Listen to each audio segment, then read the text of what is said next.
चीज़ बताइएगा महानंग, अगर आप बता सकें, आप इससे पहले नॉर्वे भी जा चुकी हैं, वहाँ पर भी आपको इसी तरह एक फैमिली में इनवाइट किया गया था। अब आप जाना था न्यूयॉर्क में, तो आपको क्या लगता है कि नॉर्वे जाने दिया गया?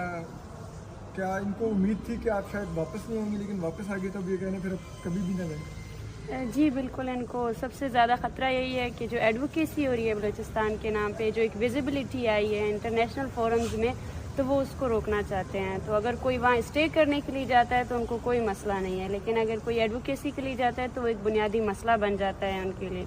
और मेरा जो मैं जब जा रही थी तो वीज़ा और टिकट्स, मेरे रिटर्न टिकट्स भी थे कि मैं 4 दिन के बाद वापस आ रही हूँ, और वो भी मैंने शो किए थे। अफसोस की बात यह है कि किसी ने मेरा कोई डॉक्यूमेंट ही चेक नहीं किया।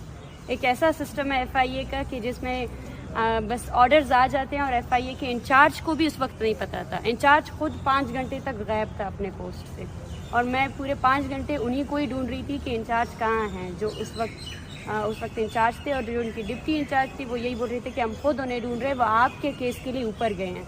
तो वो ऊपर का अभी तक मुझे पता नहीं चला कि वो मेरे केस के सिलसिले में कहाँ ऊपर गए थे, कि जिनको जवाब ही नहीं मिला।